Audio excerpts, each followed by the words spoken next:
Let everything load. We are live. Just have to wait for Instagram. It's always good because it's always a backup too, just in Oh case that yeah. we need it. Yeah, There sure. he is. All right.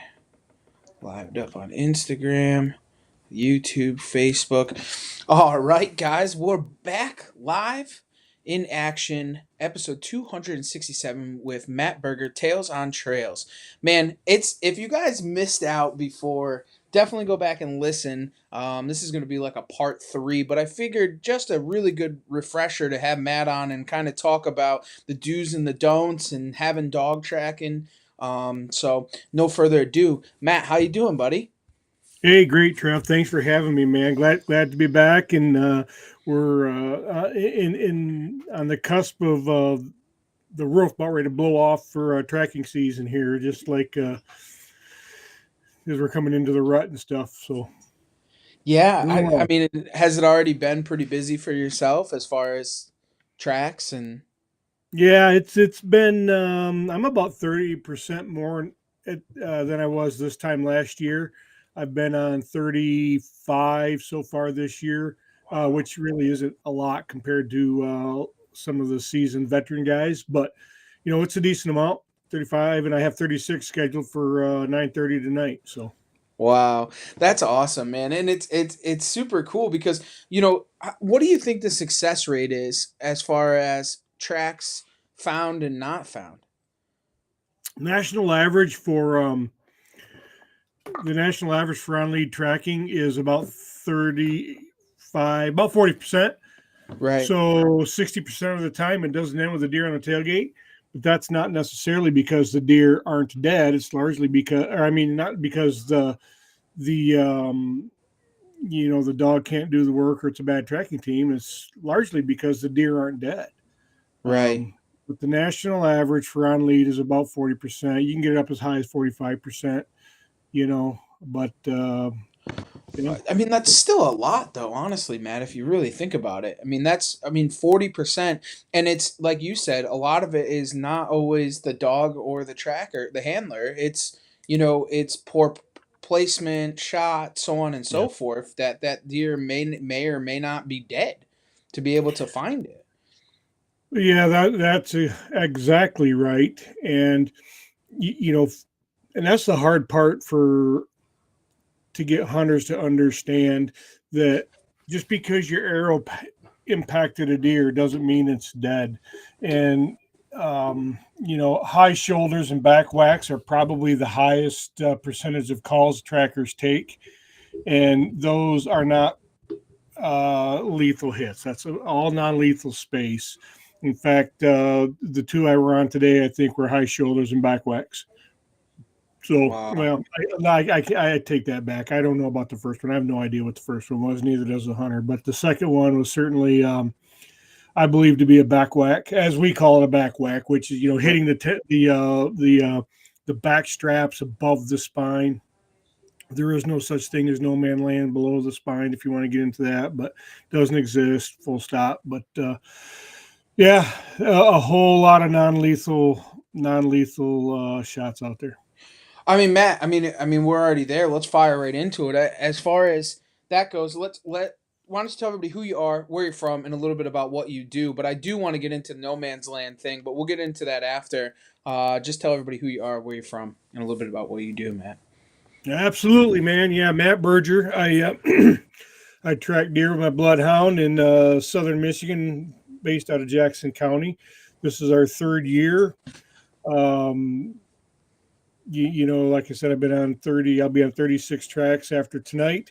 Outside of tracking deer with my dog, I do hunt. I'm a customer service manager for fire truck manufacturer. My personal boring life, but with great family, two grandkids, one on the way, three kids, lovely wife.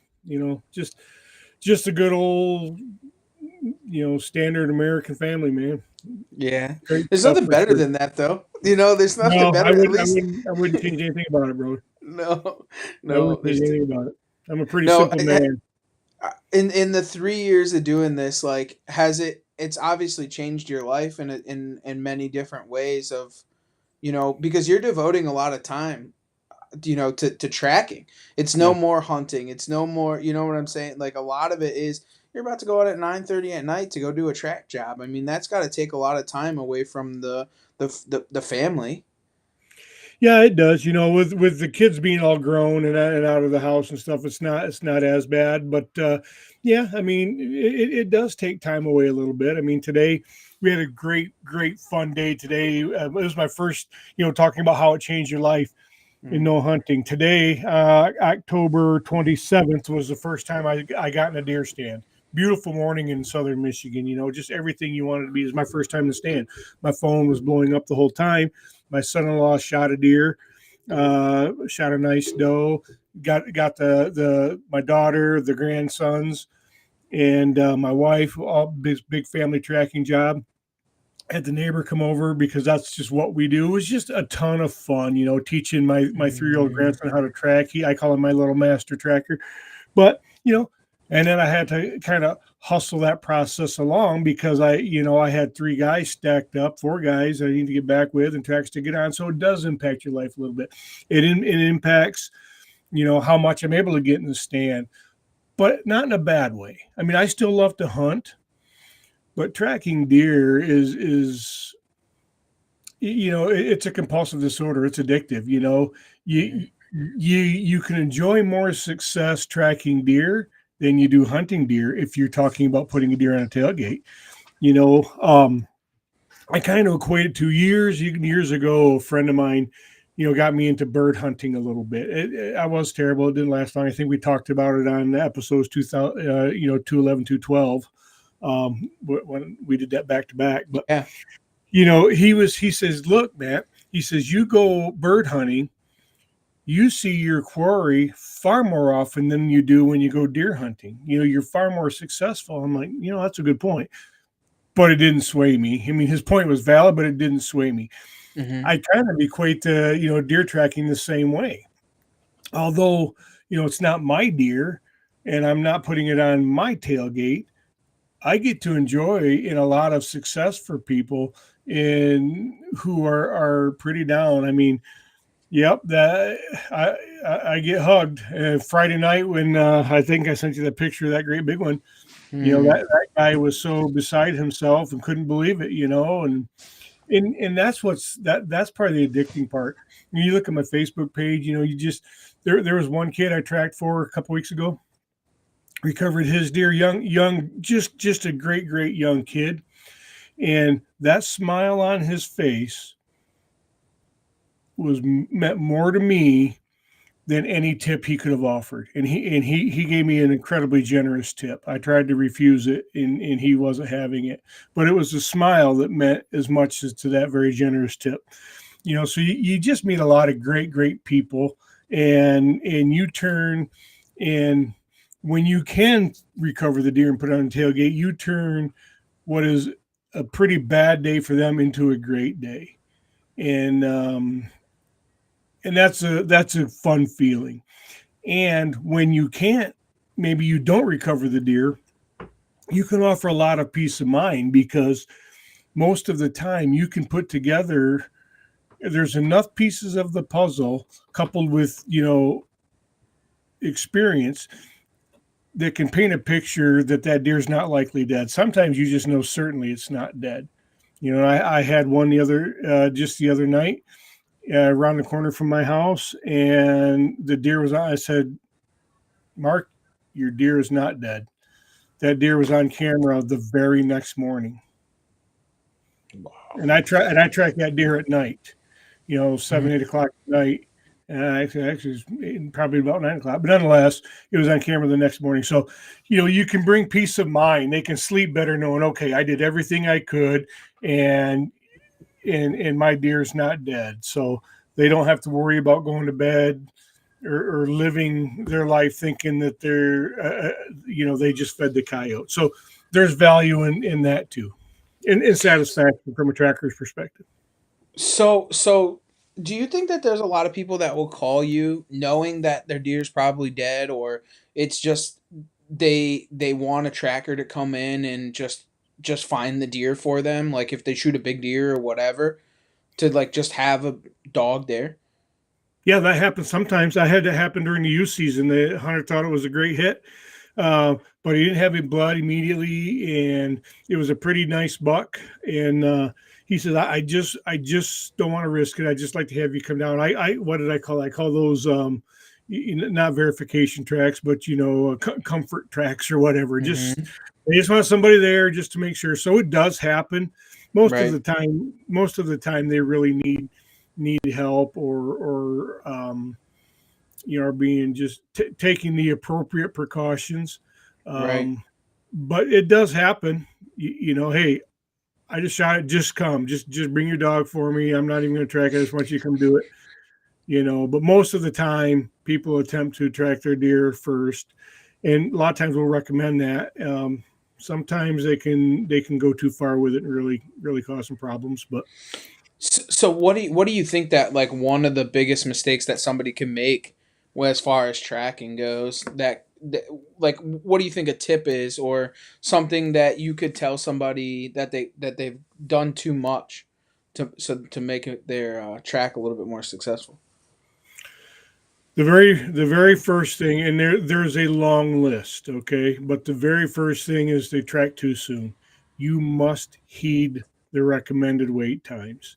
If you know you have a marginal shot and you know it's a little back, if you think in your mind it's a little back, you're probably farther back than you think you are. And frankly, you don't have to be that far back before you're into liver, which needs this time of year you need at least 12 hours um, to wait for the deer. You get that double long, you're fine, go an hour. But if you know you're bad, if you know your shot is bad, you've got to wait. You can't go on a gut shot in 8 hours. I don't care. You just can't do it.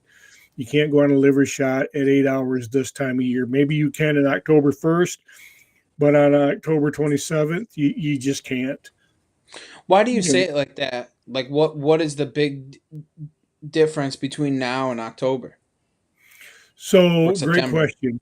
No, and I appreciate you bringing that up. So, you know, and if we think about bucks, as we progress further deeper into the rut, the testosterone levels rise, and bucks become invincible. So, does maybe not as much, but testosterone levels rise. Then you mix that testosterone with adrenaline if you jump the deer. So now he's got heightened levels of testosterone already because he's ready to Hmm. fight everything that moves. And now you mix some adrenaline in that, your deer you'll blow the deer out of the county. So they become very, very invincible. Not to mention, deer, they're walking trauma units, if I can quote Kenny Mullins. They're walking trauma units because they have high concentrations of vitamin K, which causes muscle wounds to clot very quickly. So that's why when they get hit a little bit high or back whack, high shoulder, the hunter says they had blood for about really great. It's always good blood. Is the phrase, or great blood. They had for 200 yards and it dried up because it clotted because of the high Hmm. concentration. Then they release endorphins, which has kind of the morphine effect. The more the endorphins, they you know numb the pain, and then they've got testosterone and adrenaline heightened levels. I call testosterone and adrenaline a survival serum.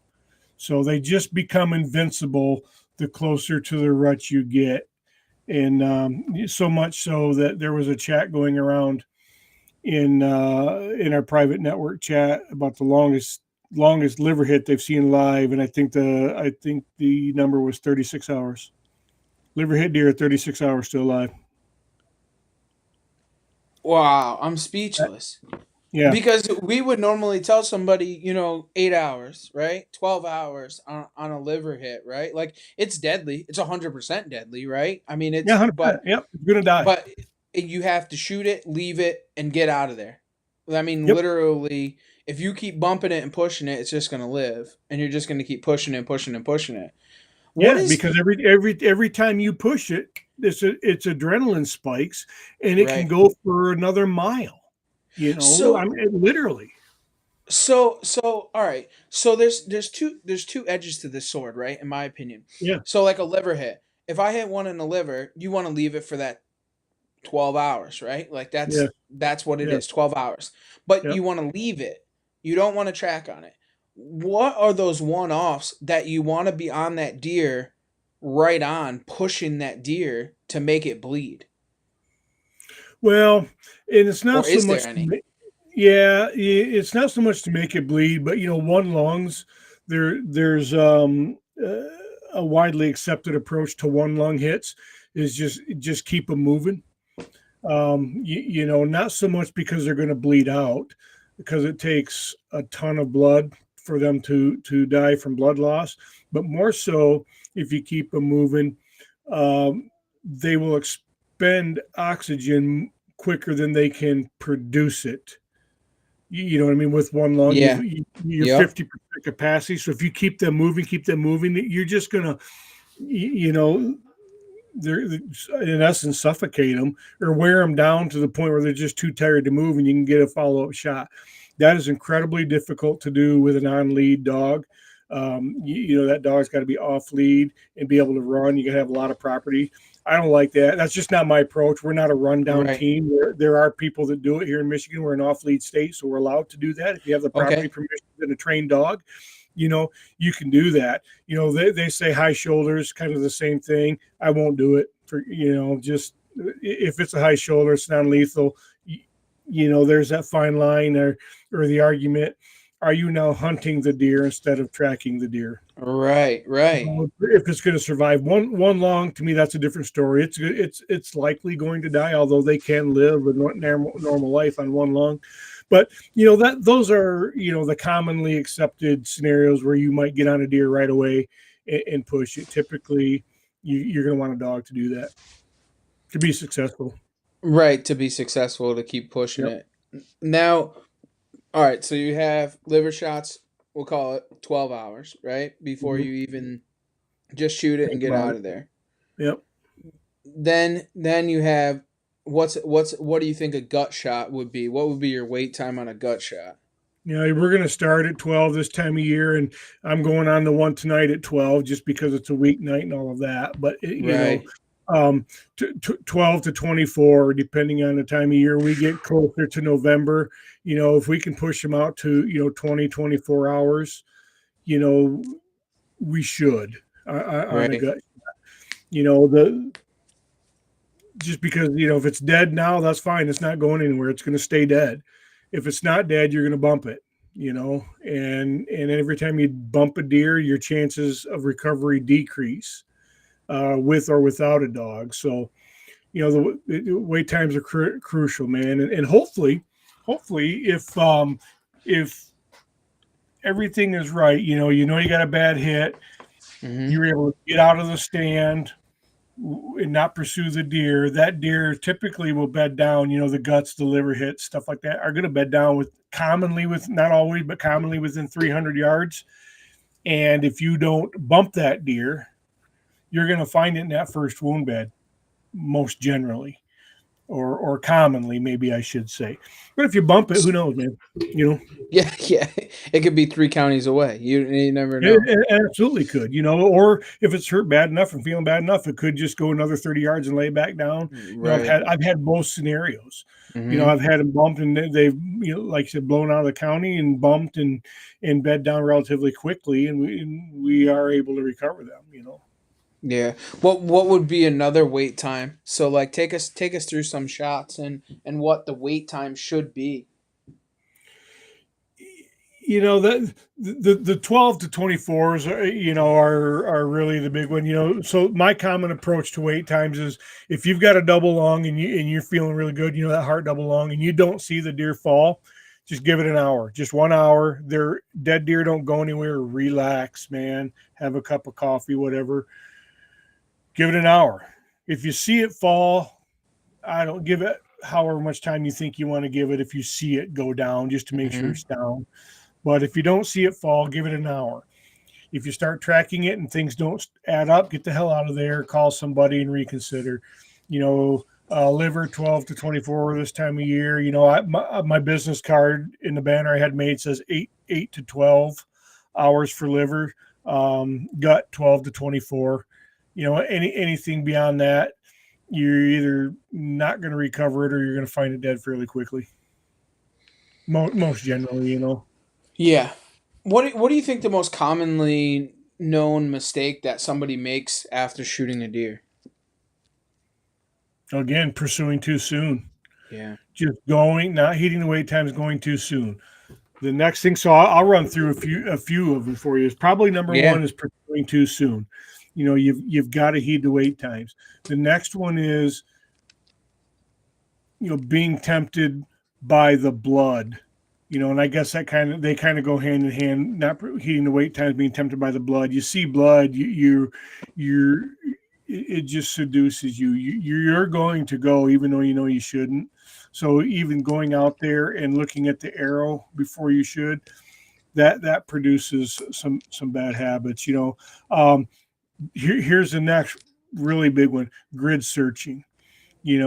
When you transition from tracking blood, let's say you heeded the wait times, okay, and you're tracking blood. There's a difference between tracking and searching. So when you're tracking blood, fine, keep tracking. You see blood, you can follow it. But when you transition from tracking blood to searching for blood, you need to stop. But commonly what happens is at that point, they just continue to search. Then they call their buddies and they start this grid search, which really is they start wandering around the woods looking for a body or more blood. And that really, can do a couple of things. It contaminates the line. It makes it really hard for a dog, because you're obliterating the track. The next thing is you're probably bumping that deer unwittingly, assuming it's not dead. If you're out there too soon, well, I didn't see or hear it. Yeah, that doesn't mean anything. You how many times have you looked down from your tree stand and see there's that doe standing there that you'd never heard coming in? You won't hear a deer sneaking off ahead of you 50, 60, 70, 100 yards. Now they know they're being pursued. That before you bump them, they didn't know what happened. They just know they feel bad. They want to lay down. What the hell's going on?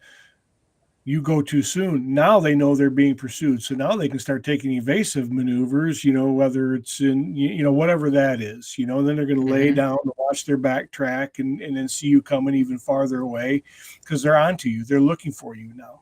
So pursuing too soon and grid searching, taboo, taboo, taboo. It never ends well in either of those, I think. You you put yourself into bad situations. Yeah, it does. I mean, an experienced dog, an experienced team on a fatally wounded deer can commonly work through grid searches, but it can cost you your deer. I mean, and it happens all the time. It happens all the time. I had one the other night. It was an absolutely liver shot deer. That deer was 100% dead. And they did a 5-man power search, and then the next morning they did a 2-man follow up, and I got out there that night, and we didn't stand a chance, and it was frustrating because I know the deer's dead, 100% dead. And what would be the reason why you couldn't follow up and track with the dog? So what happens is, well, like I said, if you bump the deer and it just goes and goes and goes, it just gets hard. But the grid search, what happens is, besides bumping the deer, inevitably the search party crosses that deer's path somewhere. Remember we talked about in 211, 212, the deer, the dog is tracking what we refer to as a scent cocktail, which is a bunch of things: hair, dander, skin cells, disturbed earth, deer's breath, wound gases, fluids, blood if there is any. They don't need blood. Interdigital gland, we talked about that. That's the primary ingredient, that stress pheromone. But it's tracking all of these things. So when you have your search party out there, invariably have crossed that deer's path probably more than once, because one of those lines you went on that doesn't have sign, the deer went down. They stay on path. So Right. you've crossed this deer's path. So now everywhere that you walk, you are now distributing that scent cocktail off your shoes, and the dog can smell all of that and sense all of that. So the dog you're creating false lines. The dog has to sort all of that out. And if it's too big, too wide, or too many people, it can just be the dog just might not be able to do it. And then if you get too big, there are tactics we can use as trackers, to break through a grid search if the dog can't do it. What we do is we'll watch our handhelds, our GPS and stuff. We'll see that bowl of spaghetti start to emerge. And we're watching the dog bounce off the perimeters of the grid search, so we can identify the perimeters of the grid search. And then we can skirt that, take the dog and walk by watching our handheld, walk that perimeter and try to find the exit of that grid search, and the dog can pick up on it and go. But if you get it too big and too deep and too wide, it's hard to do that, especially in swamps and thick cover. And oh, by the way, the river's bordered over here, it can just be too much, Does a dog lose a lot in water? Does water really slow the dog down? Can, but I've been pretty not too much. Like I say, last night the dog went right to the river, right to the point where that deer. I know this deer crossed the river. I think it went up across bank and then come back, and she took us to those points. So there's creeks and drainage ditches and small rivers all over the place that the dogs cross, and it can be a problem, but most of the time the dogs can work it out. And the handler can identify that and work the banks on either side too until the dog can find it. So. Well, and the reason I say that is you see like the old jail movies or whatever, and the guys would get in the water or whatever, like you see that. So I was just wondering if it's a tough thing, or they just try to find the exit on the other side and pick that back up, and then and that's kind of what it is. And if the deer's died in the water upstream, all that scent floats, and the dog can get right to it. But I suppose if talking about the old Prison Break movies and the guys get in the creek, if they go far enough up or downstream would probably be better. If they go far enough, it probably would throw off the dog. But a deer, they'll do that. Right. They'll get in the stream and they'll walk up or down and then exit, or sometimes they'll go in, go up or down and exit the side they entered on, and you can largely work that out. They're not going for miles down the stream, Right. Well, I just figured if I ever went to prison, I was just trying to figure out how I could get away. That's all. Oh yeah. Just be sure that you stay in the water for a long time and then go downstream. Don't go upstream. Okay. All right. That's good to know. Yeah, absolutely. So as far as like when it comes to the dog and tracking, like what is the ideal situation? Like how do you go about it? Like from the minute that somebody calls you, take us kind of through it, and hopefully someone can learn from this as far as what to do and what not to do. Yeah, absolutely. So the first thing I do when I get the call is, I ask them to tell me about it. Okay, tell me about it. Now, here's what I'll tell you. Hunters, if you call a tracker and a tracker says, tell me about it, what he's talking about is the shot. He doesn't want to know what time you got to your stand. We don't care how many deer you saw. I mean this all respectfully. I don't hear if it, we don't care about any of that. All we care about is the shot. And from the shot is how far was the deer, what angle was the deer, how high were you? Are you shooting a crossbow or a vertical bow? What type of broadhead are you using? Did you see the arrow hit the deer? If you did, you're probably wrong, but where do you think you saw the arrow hit the deer? Sometimes you're right. How did the deer react upon impact? How did the deer react as it was leaving the shot site? How far did you see the deer? What type of blood do you have? What's the color of the blood? Do you have blood? What other sign do you have? How far did you track the deer? Most people are going to track it for a while, and that's okay. We're going to ask you how long you waited before you tracked, looking to see, yeah, man, I got down at 30 minutes. Well, okay, you were too soon, but okay, if you're calling me, we know you were too soon. You needed that hour at least. And if you're calling me, it wasn't likely a double lung hit. Now it could be. My son-in-law's doe this morning went 299 yards on a perfect double lung. I was shocked, but so we're going to walk. Did you bring the dog? No, we didn't do dog. No, it was fine. There's plenty of blood. Well, after about the first 100 yards, it was fine, but very trackable. But so I'm going to ask the hunter to tell me about the shot, and whatever questions I have, they don't answer in their story, then I'll start asking the questions. We're going to ask them for pictures of the arrow if they recovered the arrow. That's one of the questions. Was it a pass-through? Yes or no? Do you have your arrow? Do you have pictures? Do you have pictures of the blood? So, that what I'd recommend to the hunters listening is approach every track, the start of every track, as if it's going to be a problem, because you never think it is until it is. Okay.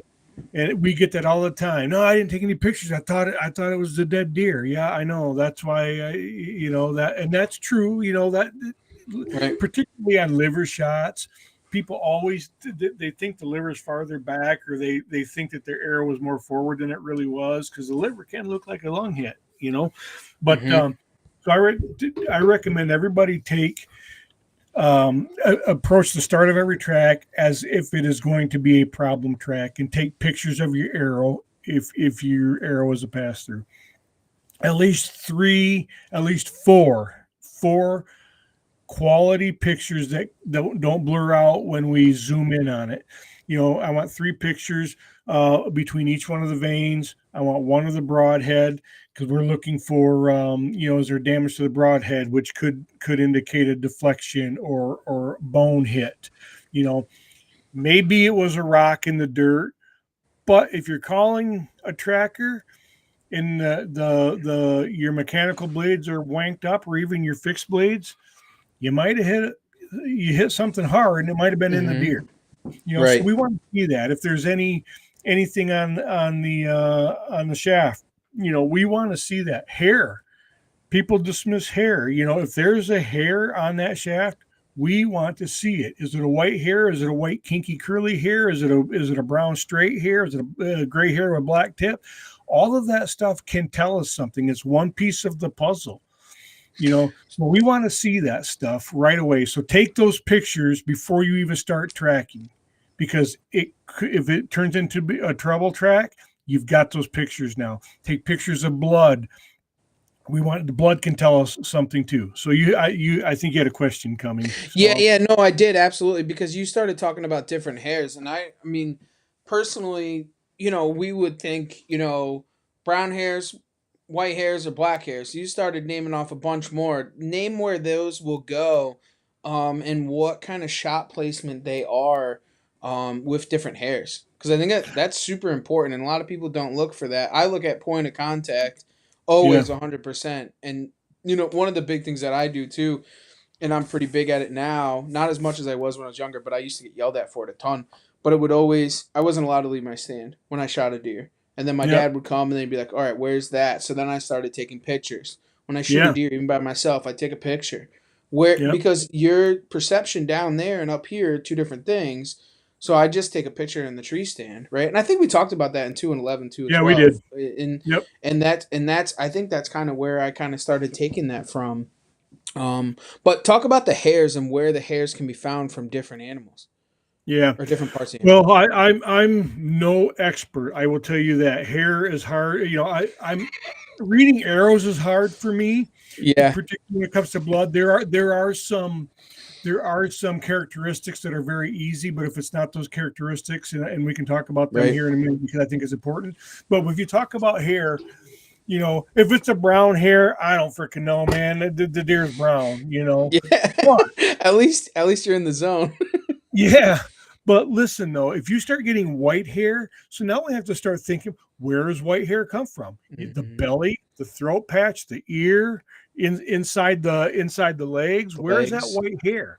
So, the you know, tail. the tail. So now, okay, if you think about, the shape of the hair, I said kinky or curly or wavy or whatever. Think now you start doing the mental gymnastics of, okay, where is a white kinky hair? Well, maybe the brisket because it starts Mm-hmm. that curl. Maybe if it's long and wispy, well, guess what? Belly hair is kind of long and wispy. Maybe is it really short white hair? Well, that's inside of the thigh or maybe the front Right. front leg or something. You know, so that's one piece of the puzzle. And what I do is I try to take those and then piece it together with the hunter's account of the shot, and the angle of the deer. See, the slightest angle makes the biggest difference. You've got to know these angles. Just it was broadside. You know what? Very few deer are truly legitimately broadside, but I get it. Slightly quartering is plenty enough of a side, but the slightest angle can make the biggest difference when you're talking about one lung liver or double lung. It can make a huge difference. So when I take all of that and try to put it together and put together a plausible scenario, and it's not easy when it comes to hair. There are some people who are masters of reading hair. I aspire to be a novice, okay, Mm-hmm. at reading Yeah. here. It's for me, it's not easy, but you know, when you couple that with the rest of the story, it can start to paint a picture. Yeah, well, if you have certain hair in certain blood, now your Exactly. process elimination is less than what was just hair, right? Like Yep. you No, know. that's 100% right, Trav. Especially, we want to know that's where the distance and the angle and all of that comes in because Mhm, as trackers, we're thinking about the exit. We want to know where you hit the deer, of course, but we're asking about all of these angles and all these your height, the mhm, distance, because the farther it is, the flatter the trajectory. But we're trying to think, where did that arrow exit if the arrow passed through. And that's where you get your white hairs on exits most of the time, mhm. unless you go underneath it and give it a big old haircut, shave it under low brisket or something like that. But you're getting those white hairs on exits, so we're really, really, really interested in the exit. The exit is also important when you're blood tracking, right? Because Yeah, does the cavity fill up? Is it take a little bit before you can then get blood? Are are on exit? If it was quartering two, is it coming out in liver gut? Is it, you know what I'm saying? yeah. Like that's a super important thing, and I think that people kind of like sometimes they'll get too excited and not really. I've been on a ton of tracks where guys are like, uh yeah, he was broadside. And I'm like, why is there seeds on it? Like, why is there Right. seeds on the arrow? Well, he was broadside. Well, then you straight gut punched it then. Right. Yeah. Like, Maybe he won, but you didn't hit the behind the shoulder. no, you didn't hit behind the shoulder. If he was 100% broadside and we have dark liver blood, well, we have a problem, right? Like Right. if it was quartering two and you have liver blood, well, that's a different story, right? Because now you Yeah. potentially could have hit something else with it that made it that, and I think Yes. it's Yeah. and hey, listen, Matt, when it comes down to it, it's all in a split second. So a lot of things can go wrong in a split No, second, and that you could get jacked up and excited and not know, but you got to kind of wean it down and kind of play these things back in part. yeah, and that's 100% right. I don't begrudge any hunter for not knowing for sure. If you don't know, we would rather you say you don't know. But Right. most of the time you didn't hit him behind his shoulder. I know that's where you were aiming. I know that's what your brain Right. saw because that's what you wanted to see, and that's where you were aiming. Hmm. But that is not where you hit it. Or and just taking all of these pieces of the puzzle and building that scenario, and that's very common. The deer commonly quartered more than the hunter thought it was. That is so. Hmm. I find it to be very common, and we can put that together. We can say, look, man, I get it, but The evidence, Steve said it in 212, I think. The sign don't lie. Sign don't lie. The sign don't lie. If you know, you can have two types of blood. You can have. I had it this year. You know, I had muscle blood and in lung blood, and I started to get like, man, this I don't know. I look at this big old clot. This is muscle blood. And I dropped the lead on the dog, and the hunter says, "I think he's on a deer. I think he's on a deer." We were in the scent pool. She kept going around and around and around. I'm possessed by this massive clot, and the damn deer was 30 yards away, dead as a doornail. But we had two types of blood because the arrow went in, deflected, like we talked about. He hit the bone, you know, almost about where the scapula and the humerus come together. He crushed that. That arrow deflected and went straight down and exited right out the brisket. Well, there's a big old thick muscle, you know, lining that brisket, Right. and that was the muscle blood that was clotting. But that deer was dead as a doornail, one lung, you know, which surprised me a little bit. But that it one lung, but they jumped it. They jumped it. They Oh, tracked it, you know, hour and a half or whatever later and jumped it. You know, so that's probably what did it in. So yeah, it's not easy, but it's just all of those details matter in create scenarios. yeah, and that's what it is. I mean, every single one is a different track. You never know. You can't go in there assuming, right? Because when you assume, you make an ass out of you and me because you can now you don't know what's to come. You know if you say, "Oh, well, this happened on that track." Well, that's not that track, right? Because you Yeah. have to now take in the scenario. Is he going downhill? Is he going uphill? What he do? How was he quarter? You know, like, okay, yeah, I've seen this Um, on other tracks, but they every animal's different. Every animal's well, adrenaline is different. You know, like absolutely right. And I'll give you an example of going into a track with a you know, predisposed outcome. You know, last year it cost me a deer. It cost the hunter a deer because of my. She actually found it, you know, 2 days later, I think. But everything she told me, I just had it in my head. Okay, this deer isn't dead, but whatever. You know, we'll go track it. But it was so I gave up too soon because I just knew in my head it wasn't dead. The deer was 50 yards ahead of us. You know, big painful lesson for me there. You know, you can't, and it's hard. You have, just like hunters have to resist pursuing blood, trackers have to resist going into a track with a predisposed plan. Now there are some that are going to be pretty damn mhm. obvious. You know, it's like, Right, look, your right, deer's not dead. You know, but the one that I had, that the example I just gave you, yeah. you know, I extrapolated it into, I needed to give it a better chance, and I went in predisposed, and we left it there in the woods. You know, so you can't, you really got to be very, very, very cautious about that. You can't jump to it. At what point is it enough? At what point is it a dead track?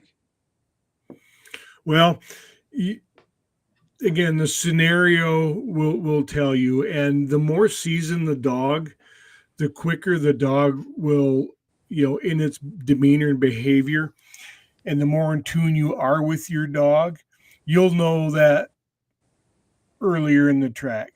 Because remember, and we haven't talked about this tonight yet, but in 211 and 212 we did. You know what, the primary ingredient in that scent cocktail is the interdigital gland that produces the stress pheromones. You know, so the declining health pheromone. So as long as that declining health pheromone in the deer is hit fatally, it continues to emit that declining health pheromone, and the dog will continue to generally stay focused on the track because that's, you know, it believes that deer is dead. You know, when that deer stops, you know, it's a back whack or a high shoulder or something, and the deer gets 200-300 yards away. Maybe it bedded down, maybe it stood there and it relaxed. It realizes it's not going to die. That stress pheromone goes away. So the dog will then start to act differently. You can tell when you are in tune with your dog. So it's all about it's all of the pieces of the puzzle together, but really, really, what is your dog telling you? Some dogs will just refuse to track. They'll just say, I'm done. They'll look at you. Some will sit down. Some just won't do it. Really? You know, yeah. So yeah, I've heard plenty of stories of trackers. Yeah, their dog just once they decide the deer's not dead, they just won't do it. Brew, we're over here on the couch. She'll keep going. She wants to. She'll track because I'm asking her to track, and she's a hound dog and she loves to track things. But I can tell by her demeanor, just because it's what I call helter skelter tracking. She'll track along, and she'll generally, when she likes it, it's very purposeful, it's very linear with some problem solving. We're advancing in one direction constantly. When the deer's not dead, she'll get to a point, she'll track it typically through the known path where the hunter's tracked and had blood. We'll whiz through the known line pretty good. And then when she decides that it's not dead, or the scent changes and she's having hard, she goes over here, and then becomes this bit of a mess, and different of a mess than when she's problem solving a scent pool or a grid search. That is very focused for her. If it's not a dead deer, she'll start jumping on hot lines and going after live deer and stuff like that. So that's kind of a tell. And then, that might be the final confirmation, but all the while, typically throughout that line, starting with the hunter interview, and then the evidence that we're seeing throughout the line, the blood type and stuff like that, all of that comes together to help you make your decision. Okay, we'll talk about it with the hunter and say, look, I don't think your deer is dead. I mean, what do you think? Are you satisfied? Yeah, I agree with you, or whatever the case may be. Or, hey, look, I think your deer is dead. We just need to stay with this. She likes this line. It can go both ways. What's like the longest track that you've ever had to be on with success? 2 miles. Really? 2 miles ground covered. That was this year. That was one of my all-time greatest tracks this year. It was a night track. It was on state land, and they had blood for a couple hundred yards. Hunter wasn't sure where he hit the deer, but they had certainly gut matter in some of the blood, so we knew it was a dead deer. And she tracked through the known line pretty good, with some problem solving. There was a lot of terrain, and it was at night, so the thermals were doing what thermals do. And so she, up and down and pooling and stuff. So she had to continue to work through that stuff. But there was no point, Trev, on that line that I thought she was off. I knew that entire line that she was on that deer, and it was slow and methodical, and it was a great, great moment. And it was a patience tester. I just stood back and watched her do her thing, and she would circle and circle and circle, kept coming back to the spot, and then she would, advance it 10 yards, and the same thing. It was just very, very slow and methodical. And the last 100 yards, we about called the track. And I'm talking about it with the hunter. And, because we got, it came to the state land, came up to our power company property. And I'm like, can we go? And yeah, okay. But we about called it because we were deep into the track. I said, but look, she's pulling hard. Her intensity picked up. Her focus picked up. I says, as long as we can go, let's just go for a little bit more because she really wants to go. And it wasn't much longer. Boom, we started seeing blood, and it wasn't another 60 or so yards after that. I turned around to the hunter and asked him if he had his gutting knife. The deer had burned his under. And it was in some autumn olives up in there on the edge of this field, so he couldn't see in there. And I bent down and looked in because the dog went in there and said, "You got your gutting knife?" And he about flipped. But it was 2 miles of ground covered, But that included the circles and the loops that we did. It wasn't of course. The girl flies, but it was a hell of a long way. That was just a fantastic track, just some fantastic dog work. And I was so proud. Is that your typical line? Do you got your gut knife?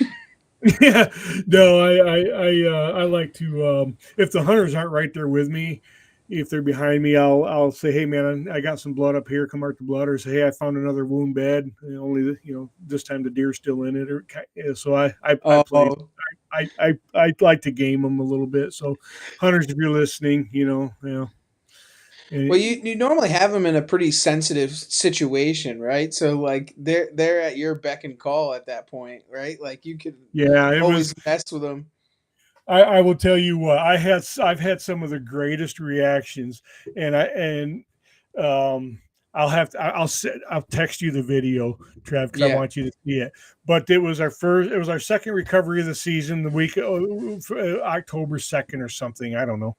Um, a guy just vest his life into habitat management, and he just is all about deer hunting and has this beautiful property, and just works so hard at it, and he shot his target buck. It was, so couldn't find it. Search, the he and his wife and his friend in their lab looked for it the night before, just a little bit. So I come out there, and we about called that track too, because my dog kept going off on hot lines, and I'm like, man, I don't know if your deer's dead. I said, let's go back, and we talked about it. He said something. I'm like, man, no, I'm not convinced. We have got to go back. Let's go back to Last Blood again. So I went back, and she acted differently. She took a different line. So she was off lead, and I'm watching her, and she was probably 40 or 50 yards away, and I saw her get her, what I call her tracking swagger on, going a way we hadn't gone before. I go, oh, I kind of like that. So I got over right behind her and got on her line, looking at my handheld, so I knew where she was, and sure enough, I found blood. I go, cool.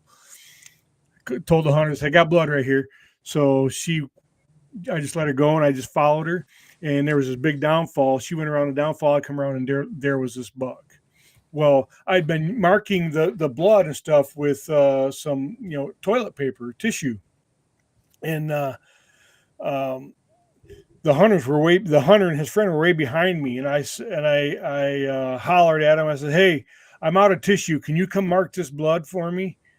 So, oh yeah, where are you? I'm like, I'm right here. So they come up, and I got my phone out, and I started videoing as I'm standing over top of the deer, and they're coming up. He's mumbling something, and all of a sudden his eyes got big, and he starts blurting out obscenities, the mother of all obscenities, when he saw his deer, and it was one of the more emotional. Just he was an older guy, just a great guy, and it was just one of those fun moments. And I said, oh yeah, you're out of tissue. You said you're out of tissue. I said, yeah, I'm out of tissue. Yeah, because I'm at the end of the trail. What do you mean? Yeah, but I'll text you that link. I had it on Yeah. my Facebook page for a while. Yeah. I asked him permission if I could post that, and he said Yeah. yes. And he's a businessman, so construction company. So he called me a couple of weeks ago and said, "Hey, would you mind taking that down now? People who wanted to see it have seen it. Being a business guy in that language." And I gave an Right. explicit language alert and everything.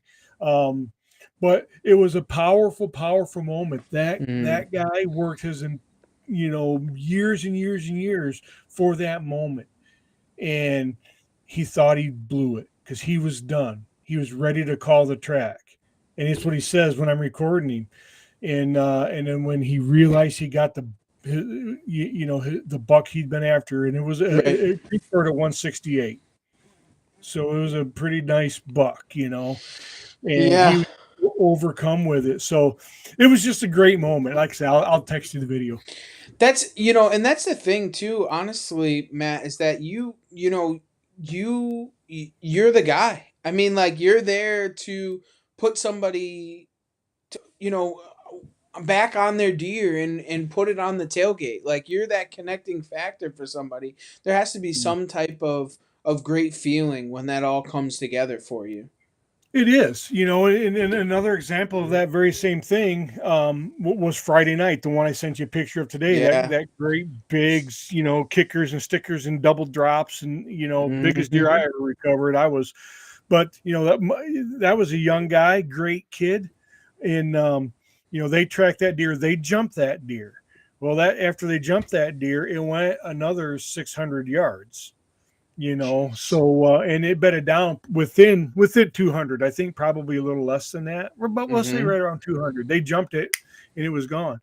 Well, they lost blood, as is so typical from after it left the wound bed. I don't think they had any blood after the wound bed, but Wow. they were convinced that that deer went right down the edge of the woods and crossed the road because they went out where they thought it was going and looked in the field across the road, and there's prints right here. So they were telling me the deer went over here, it's over there. I'm like, okay, I want to start at the hit site anyway. So we always start at the hit site, and we worked through it and got to the wound bed, and sure enough, she went right past that wound bed, and then all of a sudden she takes a hard right turn. She goes out into this open field. And I stopped her. I said, "Hey, do we have permission to be here?" He says, "No, I didn't think it went this way." I'm like, "Well, you better go get permission because the house is right up there." This is 10 o'clock at night. That kid runs across this alfalfa field. I heard him beat on the door. I'm like, "Holy crap." He beat on the door. Nice guy. The guy gave me permission. He came back, within 10 minutes. We were back on the line, and probably within another 10 or 15 minutes, we were standing over the deer. But that's another example where, you know, they would have never gone the way that deer went. They would have been looking across the road in a different spot because they just knew in their minds the deer went there, and it took this right hand turn. And I'll send you the video to that one too. When the guy was talking, and you kind of you feel free to share them if you want to Yeah. because it might help a hunter. Um, you can't assume anything, but that track line was you know there was really some super dense CRP, so she really had to, reset and stuff in there. But once she got to that wound bed, she was on a freaking string, dude. That track line is just like that to that deer for that 600 yards from that That's point. wild. But that was funny too because that hunter was stayed right with me pretty good, and we get across this you know Cloverfield across the property owner's driveway, kind of through his yard a little bit. It crosses the road into corn stubble, into this thick garbagey crap that we all love so much for deer hunting. We dipped into that, and it's really thick, and she started to get really hot and pulling really hard, and that's typically a sign that she's on a live deer, but I'm like, well, we just got to keep going, and the hunter stayed with me, and pretty soon I could start to see the brown mound emerge. At night I had my headlight on, and all of a sudden that hunter was so funny. Is that him? Is that him? Is that him? Is that him? I go, that's him, man. And he was a stud. But Oh, it was a great moment, man. what Just a did that great. deer great green score at?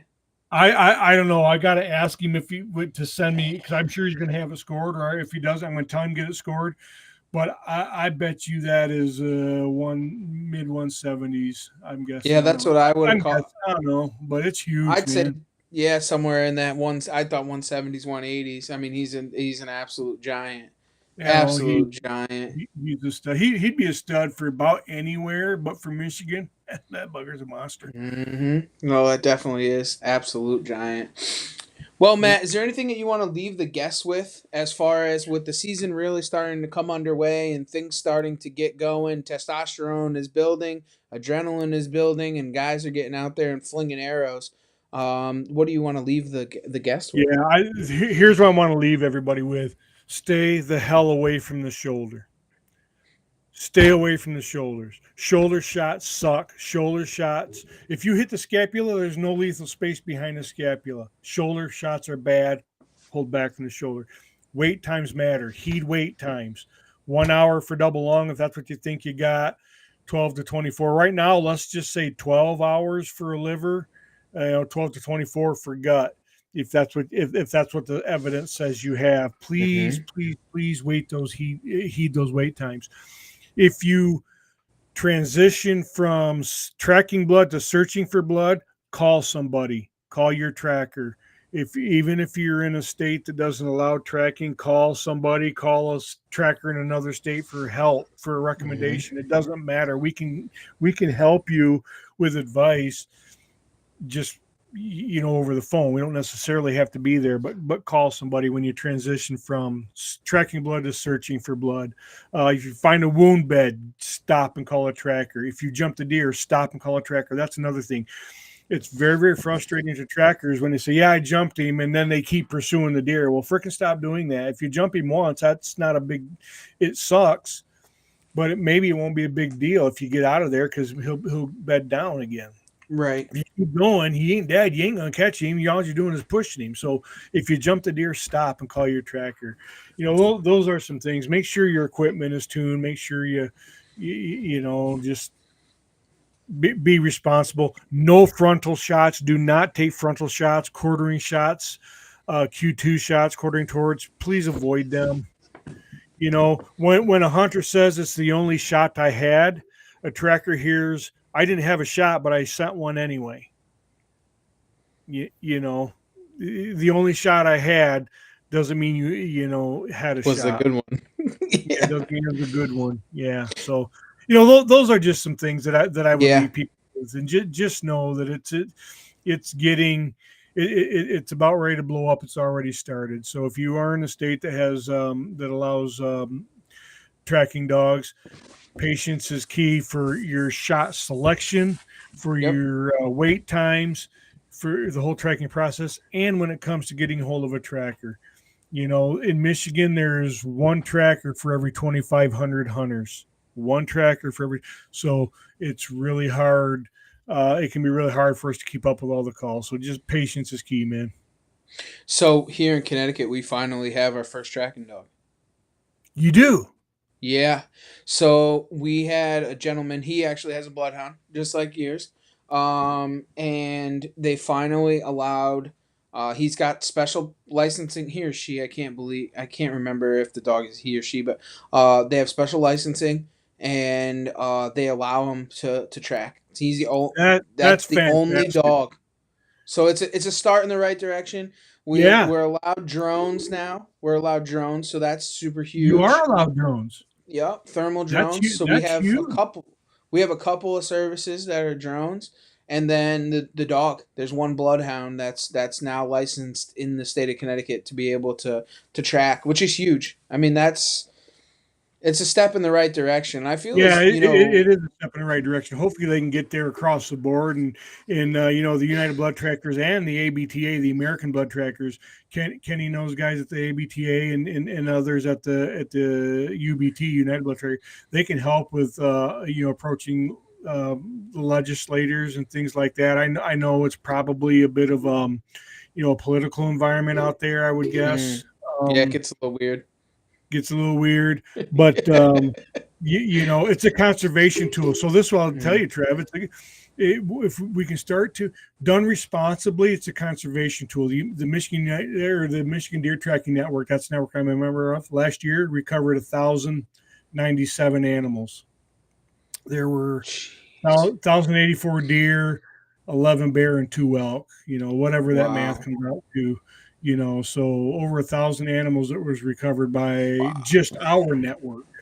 So it's a conservation tool when done responsibly and done with trained tracking dogs. And Well, I I'll guess. tell you, yeah, I'm glad you have drones, but in early October, drones are really limited. They don't Yeah. really shine until the vegetation is off and the temperatures are drop. Yeah. Where a dog's good all the All time. year. Yeah. I guess if we start tracking, I might have to get another dog.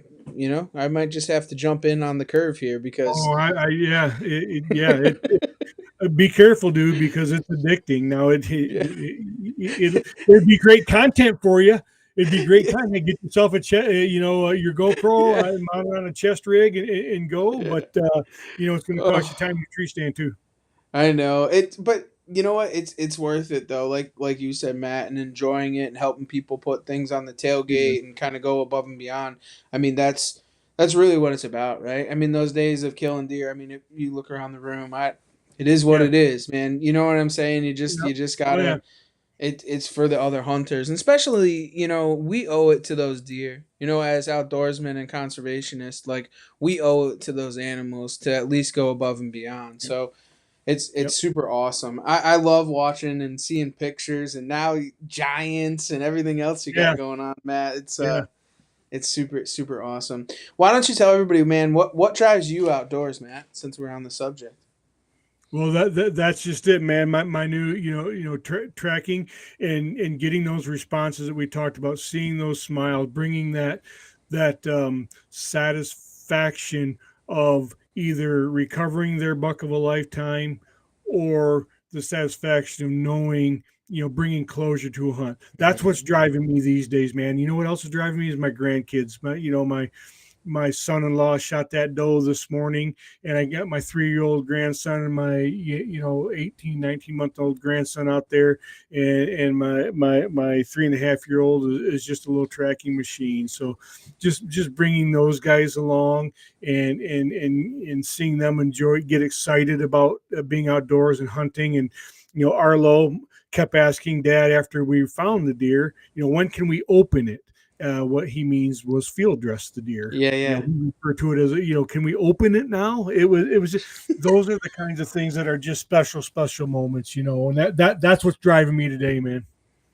I love it, Matt. Thanks again for joining us as always. It won't be the last time. We love having you on and kind of pushing that awareness. I know Steve wasn't able to join us, and I know he's really looking forward to it. So we have to circle back and have you on Oh, before the end of the season's over and be tell some glad to. stories. And it's Yeah. always good to have you on, Matt. And we wish you the best of luck this season. And once again, thanks for jumping on. And everybody else, thanks for taking the ride right here